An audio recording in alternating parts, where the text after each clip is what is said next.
This is the Greg Bedard Patriots Podcast with Nick Cattles.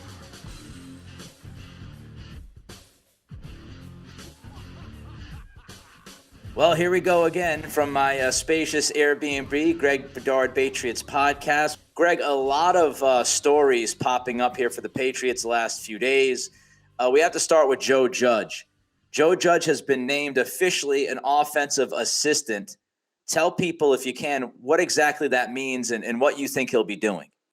Yeah, good question. Let's back up a little bit because I think, there's been a little bit, not confusion, but it's been basically in flux what Joe Judge was going to do. And there were a lot of heavy rumors that Joe Judge was going to go to the Raiders and be Josh McDaniels' special teams coordinator. Joe Judge is best friends with Patrick Graham, who is now the Raiders defensive coordinator. Graham was under Judge as defensive coordinator with the Giants. I think that the Raiders wanted that. I think that Judge was offered that. And I think he was going to take it, but I think he was waiting to hear from Bill Belichick. And I think people are probably wondering, why all of a sudden this stuff is happening now. I think that Bill was off last week. He was not in Mobile, Alabama for the Super Bowl, despite Dave Ziegler leaving and sort of the front office being in flux. I don't think Bill was really actively working last week. I think he got back in the office on Monday and started making calls. And then all of a sudden Tuesday, Joe Judge is a quote unquote offensive assistant. So I wanted to point out how that has sort of changed. Joe Judge as an offensive assistant. Of course, a lot of people, Nick, their immediate reaction is just like, oh, my God, what are we doing here? Joe Judge, his Giants press conferences. A couple things I want to say. Number one, Joe Judge is a good football coach. He is. He was an excellent special teams coordinator. Bill Belichick thought enough of his work as special teams coordinator to make him receivers coach his final year in New England. He was offered the Mississippi State head coaching job. It didn't take him very long to be offered the Giants head coaching job. His tenure in New York was largely forgettable. It happens. Some of his press conferences were problematic, but that should not take away from the fact that Joe Judge is a good football coach. He is. Right. He gets guys to play well for him.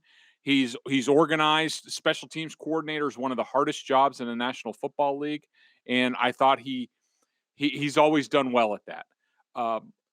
Joe Judge is also a former quarterback. He was a high school quarterback. He was a backup quarterback at Mississippi State. So he comes from an offensive side of the ball. That's largely where he was. And then he was a grad assistant at Mississippi State.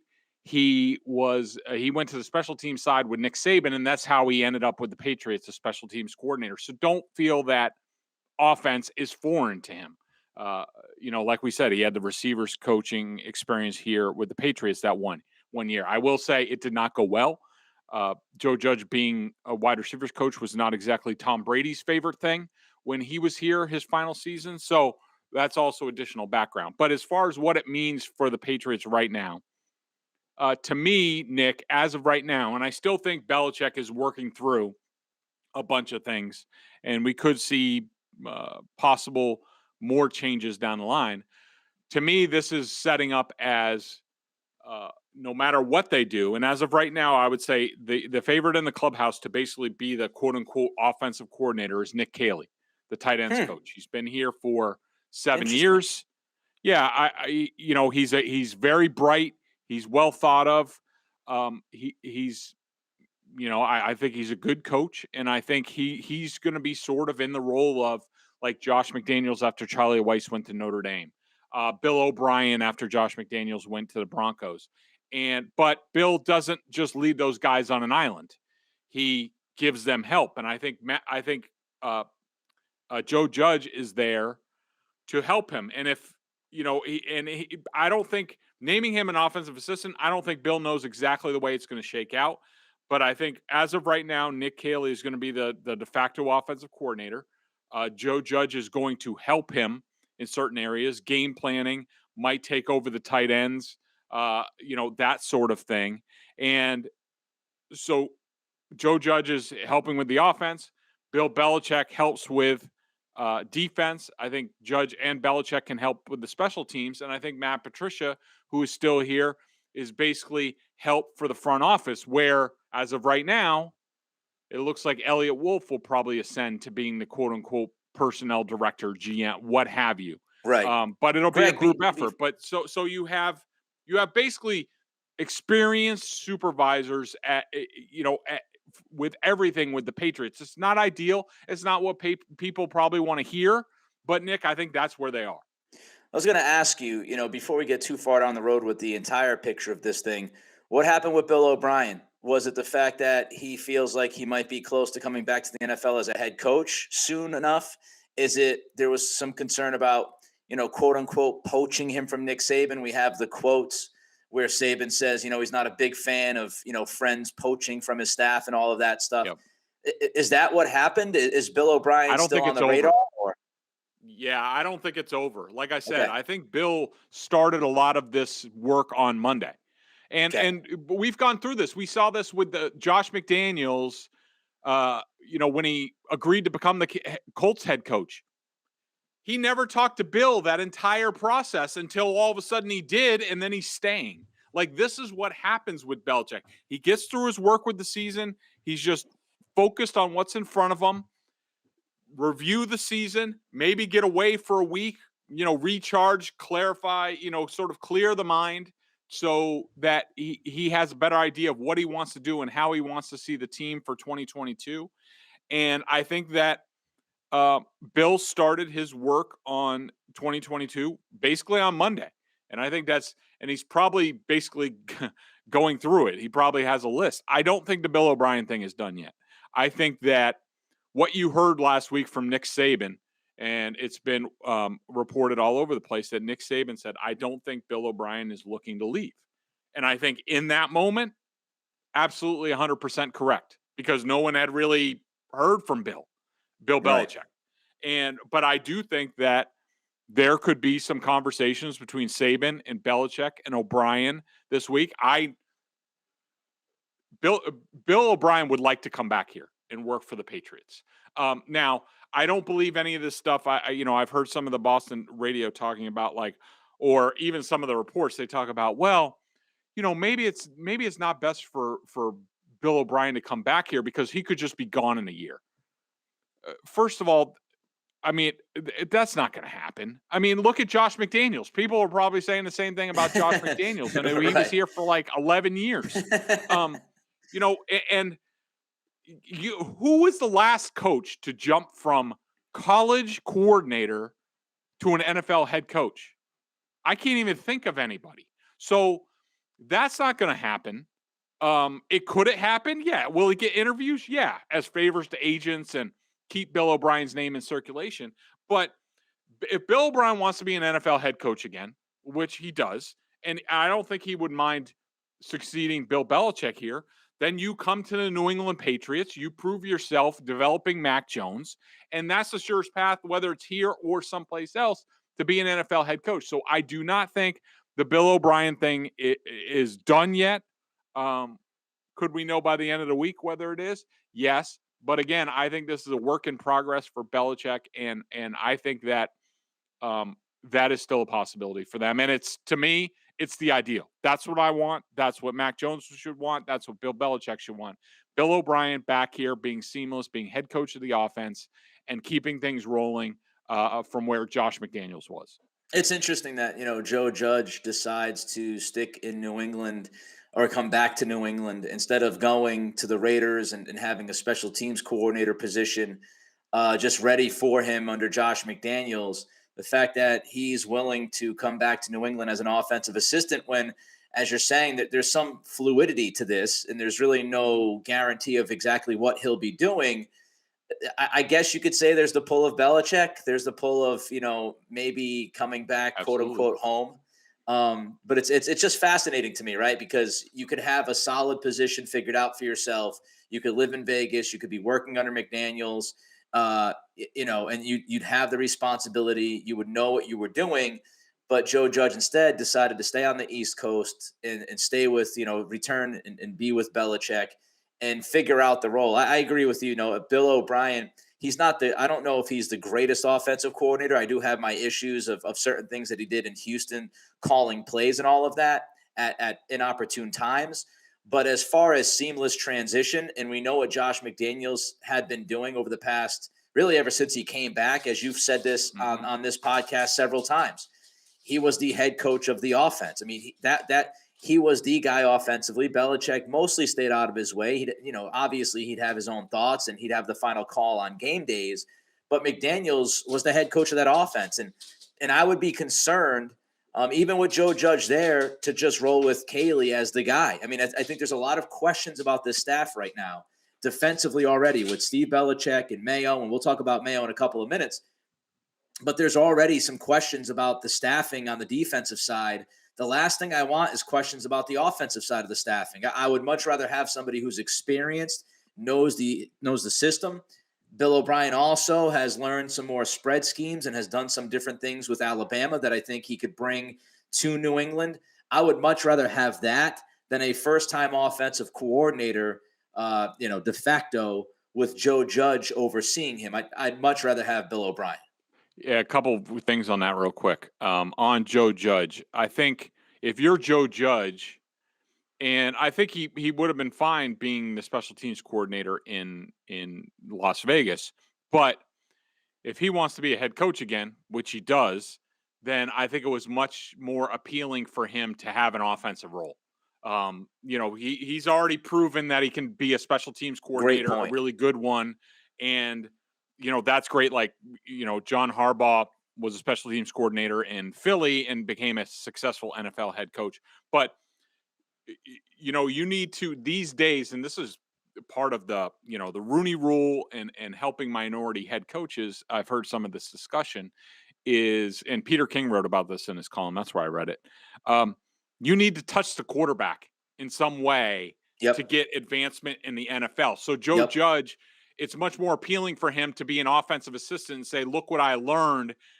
I was a special teams coordinator. Now I'm an offensive assistant, and I worked a lot with the quarterbacks, and I did this. And it's a lot better for his career development to do that. So I think it was a draw. I think Belichick is absolutely a draw and coming back here and working.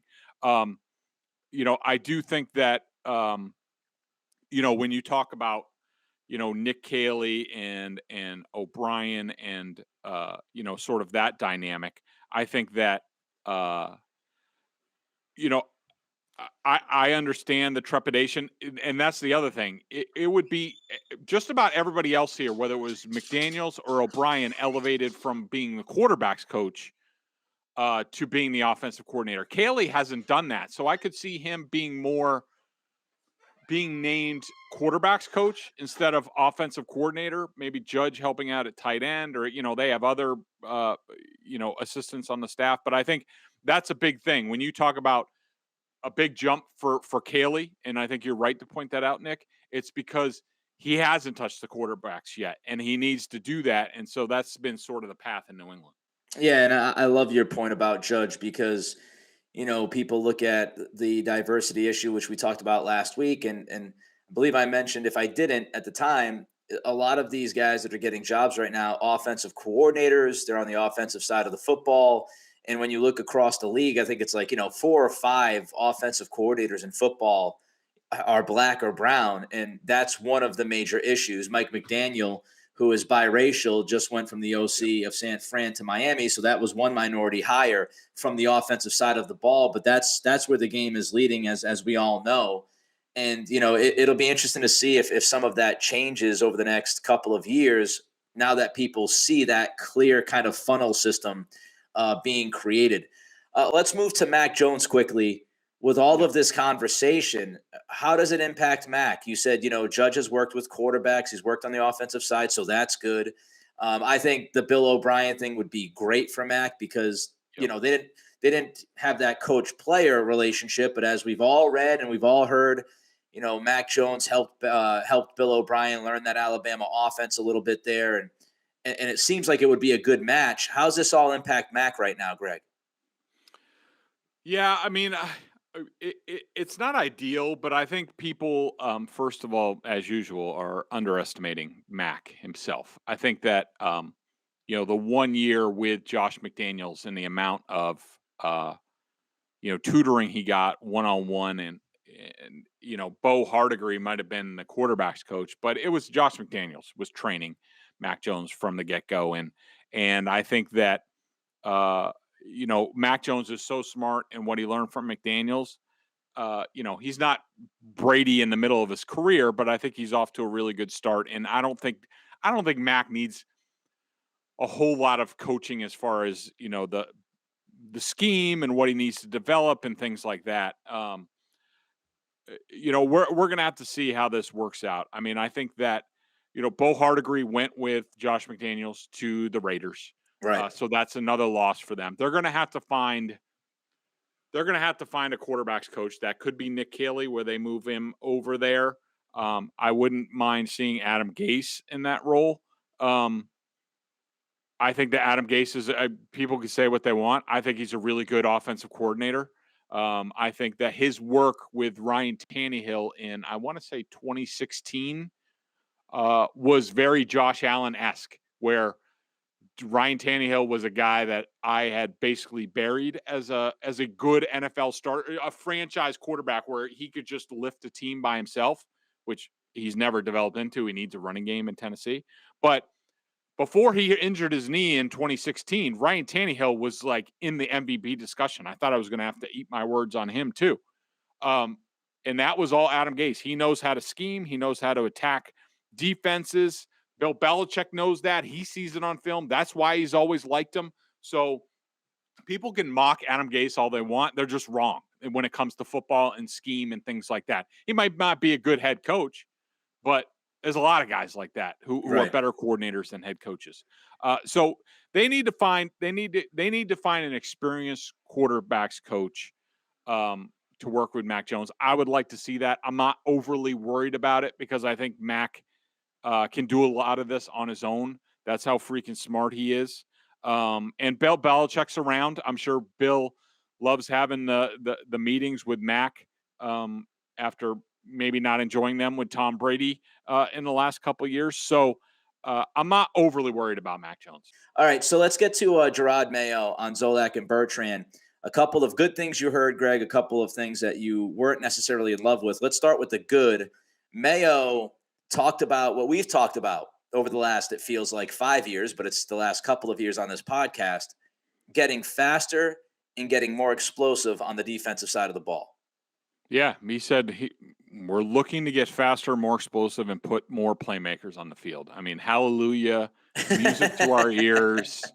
Like, at least they're seeing things for the most part the way it is on film, the way it is apparent to everybody, that at various points this year, the Patriots, played slow.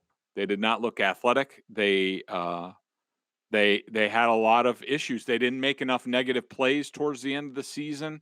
Not enough pass rush, exposed the coverage. It was bad. It was some of the worst defensive football we've seen ever around here, especially from a group that had talent on it. So that was good to hear. It was good to hear that that Mayo has basically turned down defensive coordinator positions, or at least interviewing for those. Because he said, I want to jump in there. Are you surprised that he wasn't involved with the Raiders process? I mean, Josh McDaniels didn't bring him in, or did he try to bring him in? And we don't know about that. It seemed to me when McDaniels went to Vegas, I thought, well, maybe he would take Mayo with him as the DC, but that never kind of came to fruition. Yeah, I don't think that was ever on the radar. I don't think it was ever a consideration. I mean, I know people like to talk about that stuff, but I don't think that McDaniels wanted to take too many Patriots people. Gotcha. You don't want to go raiding the Patriots. He brought Hardigree, and I think that might be it. And the big thing, and Mayo addressed it, is like, look, why is he going to take a defensive coordinator position somewhere? Why, if you're Josh McDaniels, you bring in Jerrod Mayo, and he proves himself as a defense coordinator a year or two, and then he's gone. He's getting a head coaching job. Mayo can jump from a head coaching job from New England, where he's comfortable. His kids are in school, to a head coaching job. And, I think he even said that in the interview, that he's very comfortable with that, as opposed to other assistant coaches. Nick, he's a former first-round pick. He got a lot of extensions from the Patriots.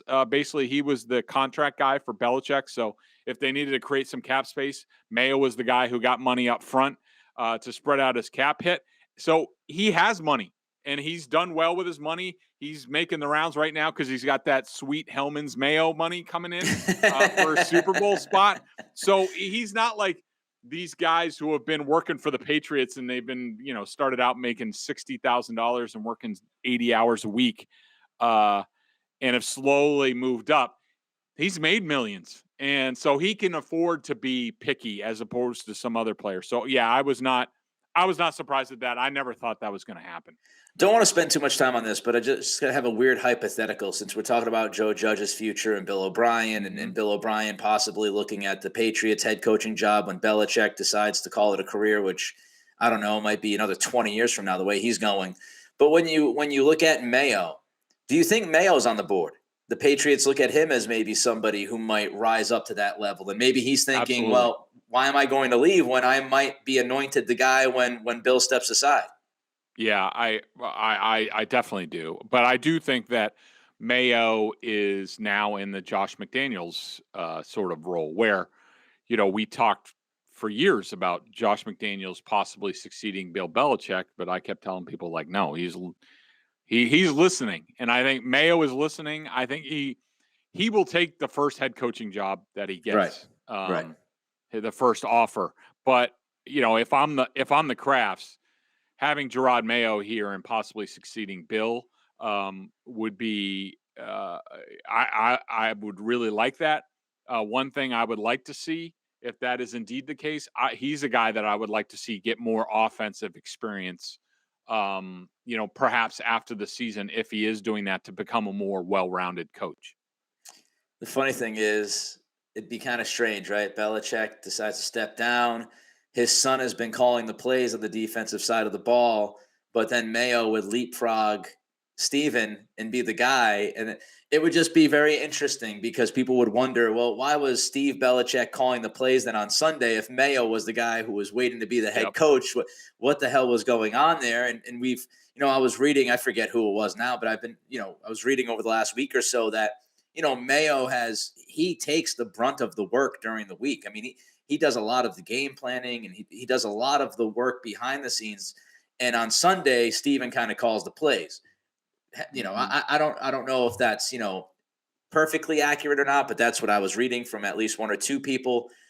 So that would just be an interesting decision by Belichick, because obviously Bill is going to have a huge hand in selecting his successor. And it would just be, that would be a hell of a storyline. Could you imagine Felger eating that thing up for a couple of weeks? His own son, blah, blah, blah. Let's get to one more thing about the Zolak and Bertrand appearance from Mayo. The thing that you didn't necessarily love about it was there was some excuse making and talking about rankings and where they slotted in the seat. So what rubbed you the wrong way about all that? I think it was, first of all, he was asked about the comments that Rodney Harrison had made about, I think it was on Tom Kern's podcast, about he basically called the defense soft, and how he didn't like it, and he said they got pushed around and stuff like that. Mayo pushed against that. I think those guys are definitely physical.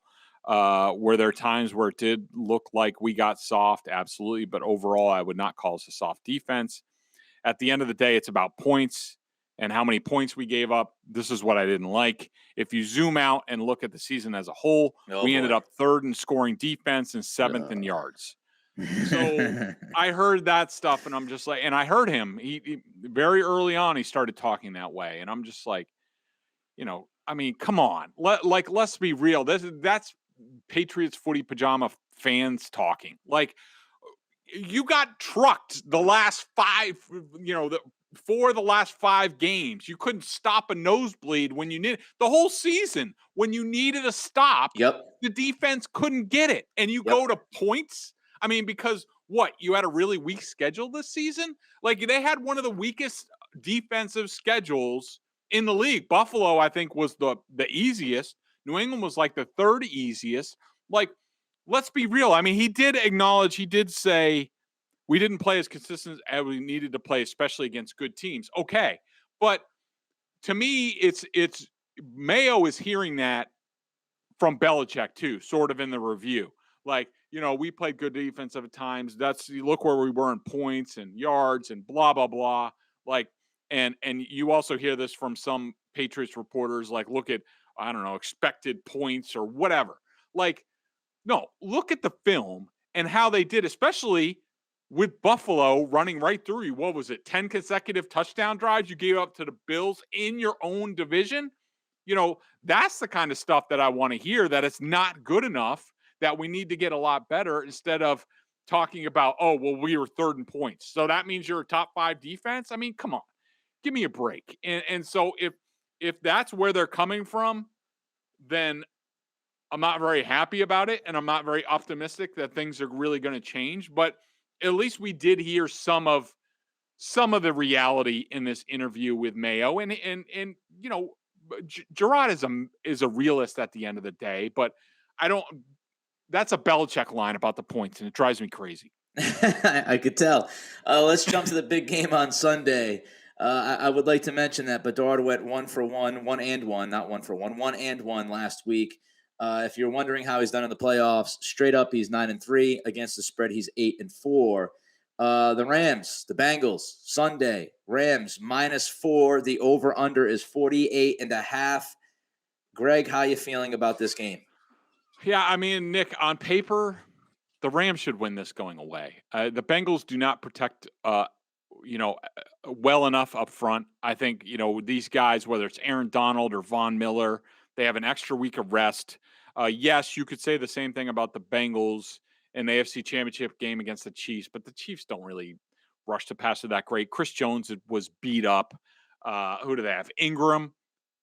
Ingram is handled by everybody who has a plan. I don't think that the Chiefs' pass rush is even in the same ballpark as the Rams. And then you have, Jalen Ramsey, who can, go up against Jamar Chase and at least, hold them in check, and you don't have to do a whole lot of other things. So on paper, the Rams have played really good defense of late. They should win going away, but I don't know, Nick. There's just something about this Bengals team. There's something about Burrow. There's something about just the Super Bowl in general. I mean, I'm not the biggest Zach Taylor fan in the world.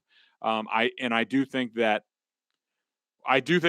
learned a lot from the Patriots Super Bowl and that loss, but I'm not willing to say he has it all figured out. He is one of these coaches that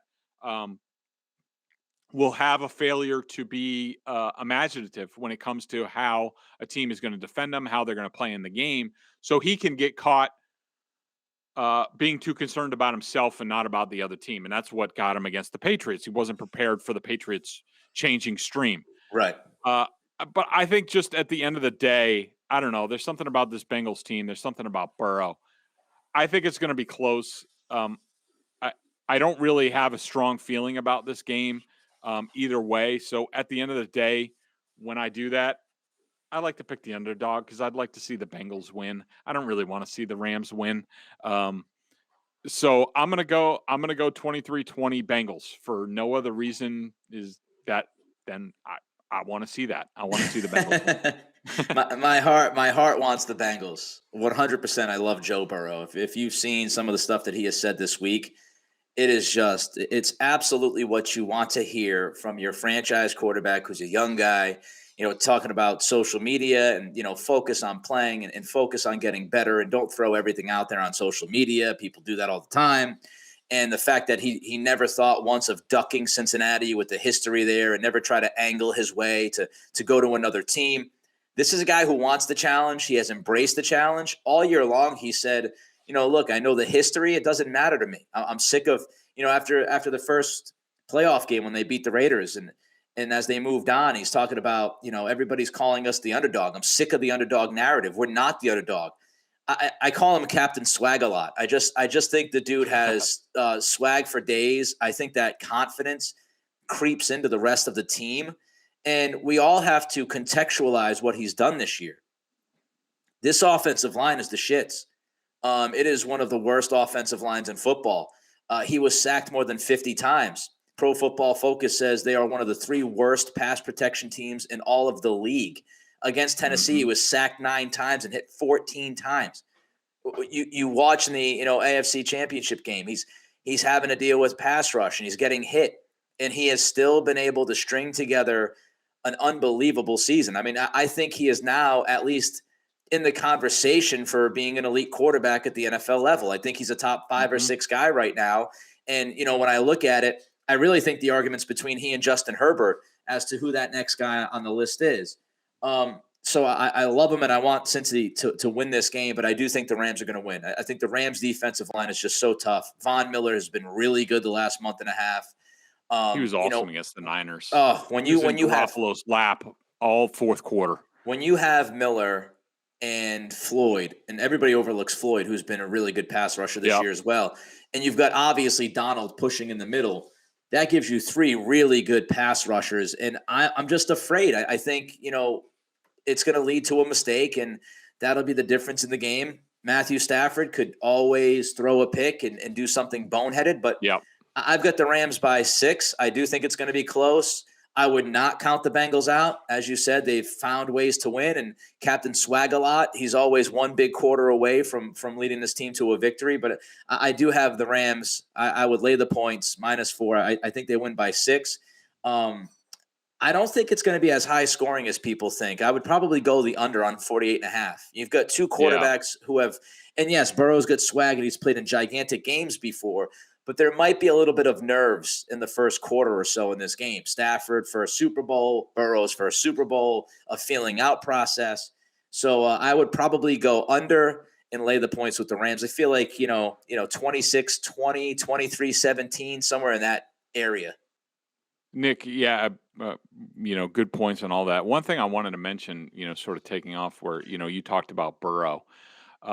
First of all, I'm part of the reason I'm picking the Bengals because I don't trust Stafford. I think he's gonna make a big mistake. I think he's gonna keep the Bengals in the game, and I think they just needed to get it to the fourth quarter, and I think Burrow can make the plays to put them over the top. Related to both Stafford and Burrow, there's a lot of conversation going on up here in New England, especially with the AFC Championship game and the divisional rounds about, you need to have this quarterback, this type of quarterback, and, or the Patriots aren't going to compete. You have to have a special elite guy with elite traits and blah, blah, blah. And look who emerged.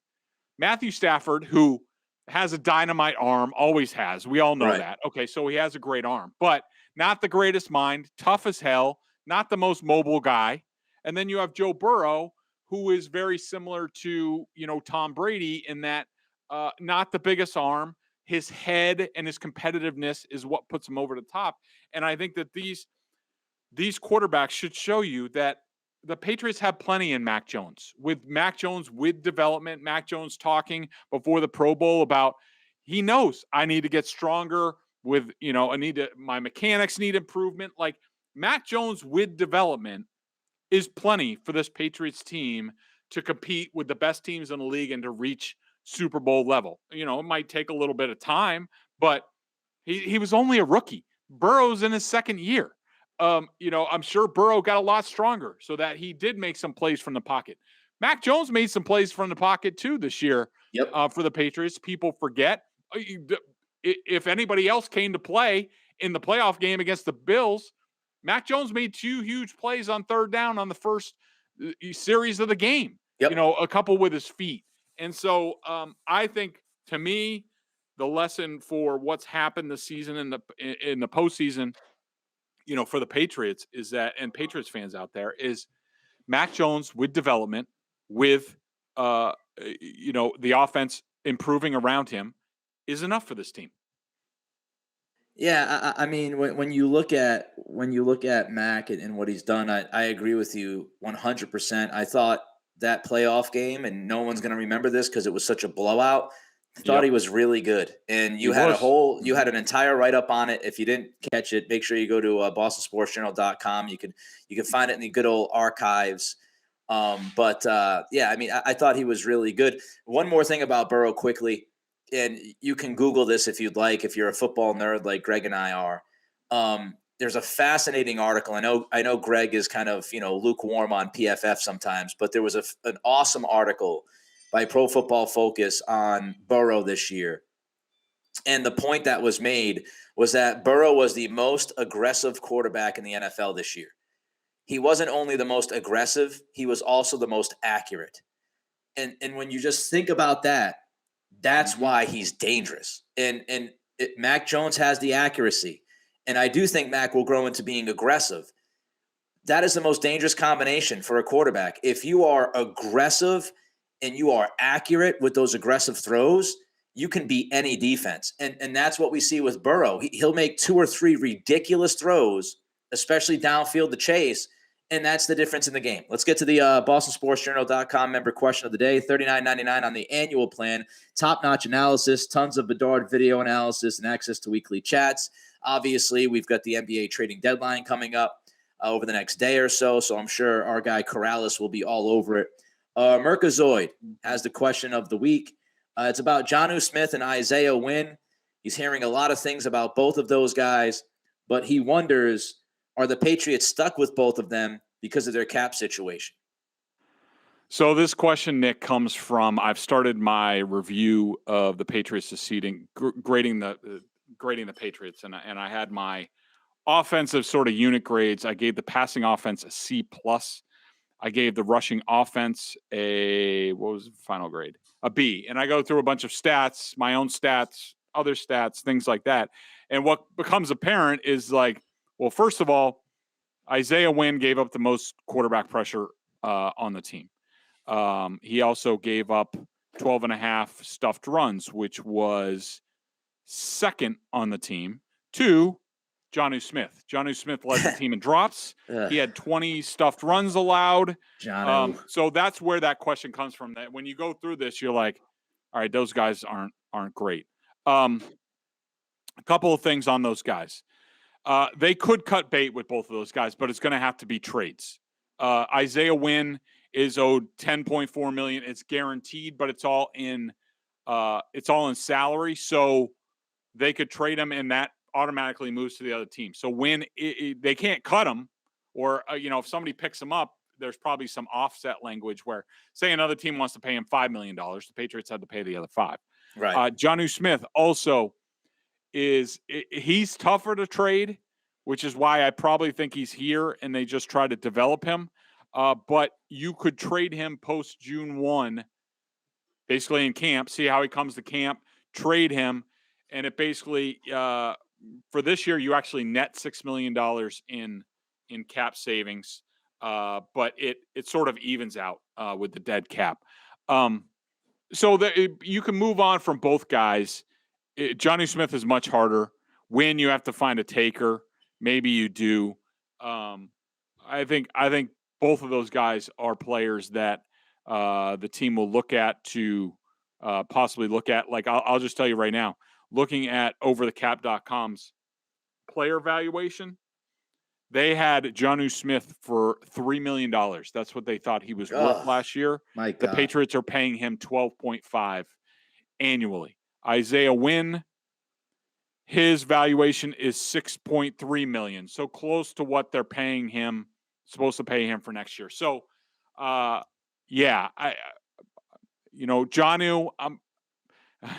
I would like to find a team that's friendly to taking him. I don't know if they will, but I'm definitely looking at that. But yeah, you could see both guys here. If both guys are back here, that doesn't mean that they won't move at some point. They could wait for an injury around the league and then move those guys. So, definitely a situation that's in flux with both those guys. I just want to say one thing before we bounce. Obviously, we're both in journalism. I do broadcast stuff. You do broadcast and written and website stuff. And, when I was growing up, Art Martone was somebody who worked for the Providence Journal and somebody who I read on a weekly basis. And he passed away. Chad Finn tweeted it out today. Tough situation, the circumstances. But I just wanted to, send a little bit of a note out there to let everybody know that Art Martone's one of those guys who, he might not be like super well known and was on TV and doing all this stuff, but at least from where I grew up in Rhode Island, he was a pretty big deal at the Providence Journal, and he will be missed. And when I got into the business, nobody ever said a cross word about the guy. So rest in power, Art Martone. He's Greg. I'm Nick. Greg Bedard Patriots Podcast with Nick Cattles. Enjoy the game on Sunday. We'll be back next week to talk more Patriots. Till then, be good, be healthy, be safe.